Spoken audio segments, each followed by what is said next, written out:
Hello, I'm Luis Sofia Pepino, and today I'm gonna tell you about the lessons that I have learned in ocular anatomy. On the first lessons, we refreshed our lessons from our previous subject, the primary eye care. This lesson is the orbit. There are 7 bones in the eye, namely the maxilla, frontal, zygomatic, ethmoid, lacrimal, sphenoid, and the palatine bone. This has the mnemonic, many friendly zebras enjoy lazy summer picnic. This mnemonic makes it easier to memorize the bones of the eye. A little trivia, the lacrimal bone is the smallest bone in the skull, which its size is slightly bigger than the fingernail. The whole purpose of the orbit is to protect the eyeball itself and to support the inner structures of the eye. On to the next part, the surfaces of the eye, namely the base and the apex. And the base is the outline of the eye, which is also called the orbital rim or the orbital margin. This is the surface of the eye that is open around the skull, and it has 4 margins: the supraorbital, infraorbital, lateral, and the medial margins. The apex is the surface that extends at the back of the skull. It is pyramidal in shape and opens up to the optic canal. Now onto the walls of the orbit. We have 4. First is the roof, second is the floor, third is the medial, and the fourth will be lateral. The roof of the orbit is formed by the frontal bone and the lesser ring of sphenoid. The floor is formed by the maxilla and the palatine bone and the orbital plate of the zygomatic bone. And the medial wall is formed by the frontal process of the maxillary bone and the lacrimal bone, the orbital plate of the ethmoid bone, and the lesser ring of sphenoid. The lateral wall is composed of the zygomatic bone and the greater ring of sphenoid. So the orbit has its contents. These are the eyeball, the orbital fats, extraocular muscles, cranial nerves, and the lacrimal apparatus, and some blood vessels. So the extraocular muscles are the muscles that supports the eye. In each eyeball, we have 4 recti muscles. So recti meaning straight. These are the superior, inferior, medial, and the lateral rectus. And 2 obliques, the superior and inferior oblique. So next are the cranial nerves. We have 12 cranial nerves, namely the olfactory nerve or the cranial nerve number 1, the optic nerve being number 2, oculomotor nerve is number 3, trochlear nerve is the 4th, trigeminal nerve is 5, abducens nerve is 6, facial nerve is 7, vestibular nerve is 8, glossopharyngeal nerve is 9, vagus nerve is 10, accessory nerve is 11, and the hypoglossal nerve is the 12.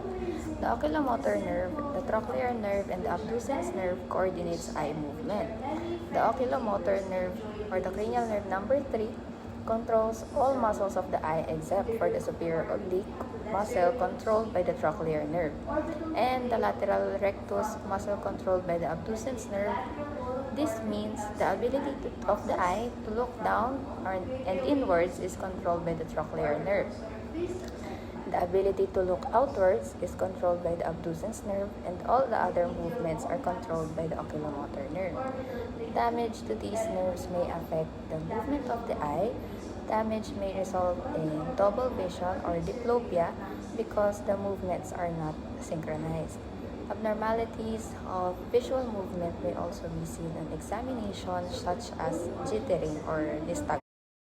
So the damage to the oculomotor nerve can cause double vision and the inability to coordinate the movements of both eyes or strabismus, and also eyelid dropping or ptosis, and pupil dilation or mydriasis. Lesions may also lead to the inability to open the eyes due to paralysis of the levator palpebral muscle. Individuals suffering from a lesion to the oculomotor nerve may compensate by tilting their heads to alleviate the symptoms due to the paralysis of one or more of the eye muscles that it controls. So damage to the trochlear nerve can also cause double vision with the eye adducted and elevated. The result will be an eye which cannot move downwards properly, especially downwards when in inward position. This is so damage to the trochlear nerve can also cause double vision with the eye adducted and elevated. The result will be an eye which cannot move downwards properly, especially downwards when in inward position. This is due to the impairment in the superior oblique muscle. Damage to the abducens nerve can also cause double vision. This is due to the impairment of the lateral rectus muscle supplied by the abducens nerve. So, next is the layers or the tunics of the eye, which has three: the outer, the middle, and the inner layer. In the outer layer, we have the cornea and the sclera. The cornea comprises 1/6 the anterior of the globe or the eyeball. The cornea is the main refracting medium of the eye and is one of the transparent medias of the eye. It has 5 layers: the anterior epithelium, the Bowman's layer, the corneal stroma, the Descemet's membrane, and the endothelium. The anterior epithelium of cornea has 4 layers. So, for the blood supply of cornea, the central cornea is avascular, but the corneoscleral limbus is generously supplied by the anterior conjunctival branches of the anterior ciliary arteries. For nerve supplies, the cornea is richly innervated by corneal nerves that sends afferent impulses through the long ciliary nerves. The transition from the cornea to the sclera is called the corneoscleral limbus, and the corneoscleral limbus contains the trabecular meshwork. So what is the trabecular meshwork? It surrounds the circumference of the anterior chamber. So next is the sclera. It comprises the 5/6 posterior of the eye. It is the white part of the eye, and the anterior part of the sclera is covered by the conjunctiva. So the sclera is thickest. It is around 1 millimeter in the region surrounding the optic nerve, where the meningeal coverings of the optic nerve blend into the cornea.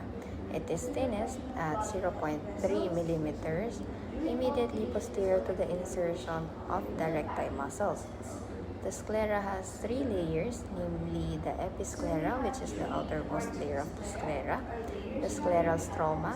So the sclera is wide because of the variable diameter and the irregular arrangement of collagen fibers of the stroma. When the water content of sclera is usually between 65 and 70%, is reduced to less than 40 or increased to more than 80%, the sclera becomes transparent, and the innermost layer will be the lamina fusca. So for the blood supply of the scleral stroma is provided by the episcleral and choroidal vascular networks. Sensory nerve supply: the anterior sclera is mainly innervated by the 2 long nerve branches of the nasal. So let's move on to the middle layer. The middle layer is composed of the ciliary body, choroid, and the iris. The ciliary body secretes aqueous humor into the posterior chamber and contains smooth muscle that changes the shape of the crystalline lens to provide clear vision at different distances, also known as accommodation. So, because of its vascularity, it nourishes the cornea and the lens by its ciliary muscles. It aids in the process of accommodation. It serves as attachment for the zonus of Zinn. The anterior surface is called the pars plana, and the posterior surface is called the pars plicata. So the layers of the ciliary body are lamina fusca, ciliary muscle. So the ciliary muscle has flat bundles of smooth muscle. So first is the Brooks muscle, second is the radial muscle. So the third is circular orbulus muscle. So the next layer will be the ciliary process, the lamina vitrea, ciliary epithelium, membrane limitants, also known as internal. So let's move on to the choroid. The choroid provides nourishment for the pigment epithelium and the outer layer of the retina. It provides a dark chamber so that a usable image will be cast on the retina. So for the nerve supply, we have the long and short ciliary nerves. And for blood supply, the anterior ciliary artery and the long and short ciliary arteries. So moving on to the next, the iris. Iris is a very delicate membrane that is opaque, muscular, contractile diaphragm that is suspended in the aqueous humor between the cornea and the lens. Its central opening is called the pupil. So the lens is also known as the colored part of the eye. It contains two muscles, the sphincter pupillae for constriction and the dilator pupillae for pupil dilation. The diameter of an iris is around 10 to 12 millimeters. Its thickness would be 0.5 millimeters. So there are depressions that can be found in the iris. So these depressions are called the crypts, and the zones of the iris are the pupillary zone. Area immediately surrounding the pupil, it is 2 millimeters in width. So in the ciliary zone, it is the peripheral portion that is immediately after the pupillary zone. It is 3 to 4 millimeters in width. And so let's move on to the layers of the iris. So the first layer would be anterior endothelium. The next would be the anterior limiting membrane. The third will be the iris stroma. The fourth would be posterior limiting membrane. And the fifth would be the pigment epithelium. So for the nerve supply of the iris, we have the long and short ciliary nerve. So we should take note that albino people lack pigment in the iris. So the function of the iris is it reduces chromatic and spherical aberration. It regulates the amount of light that enters the eye as it constricts and dilates. It increases the depth of focus. It gives color to the eye. So, as I've mentioned earlier, the pupil, what is pupil? The pupil is a circular aperture at the center of the iris. So, it varies in size depending on the amount of light present in front of the eye. So a normal pupil has the size of 3 to 4 millimeters. In a myotic pupil or in a constricted pupil, it is 1.5 millimeters or less. In a mydriatic pupil or in a dilated pupil, the measurement is 6 millimeters or more. So a myopic person has a bigger pupil and the hyperopic person has a smaller pupil.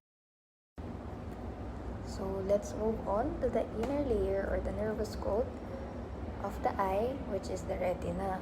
The retina is the innermost layer, and it is the one responsible for transmitting impulses to the brain for the brain to interpret the images that we see.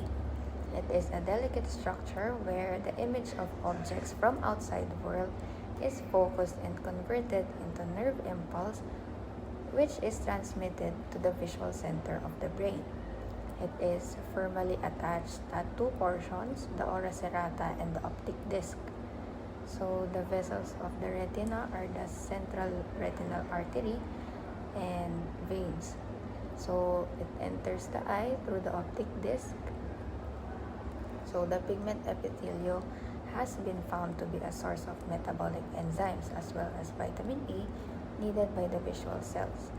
So the retina has 10 layers. First is the RPE or the retinal pigment epithelium, the photoreceptor layer, the external limiting membrane, the outer nuclear layer, the outer plexiform layer, the inner nuclear layer, inner plexiform layer, the ganglion cell layer, the nerve fiber layer, and the inner limiting membrane. So if we're gonna talk about the whole eyeball, the eyeball is positioned in the front half of the orbit, nearer to the floor, slightly closer to the outer wall than the inner wall. It has two contours, the sclera and the cornea. The sclera is an opaque structure which is 5/6 of its total size. The cornea is a transparent structure which is 1/6 of its total size. The limbus is the junction between the two contours. The optic nerve enters the posterior hemisphere of the globe, 3 millimeters nasally and 1 millimeters below. For the shape of the eyeball, it is oblate spheroid. Its AP diameter would be 24 millimeters. The vertical diameter would be 23 millimeters. Horizontal diameter would be 23.5 millimeters. The weight would be 7 grams. For the volume, it would be 6.5 cc.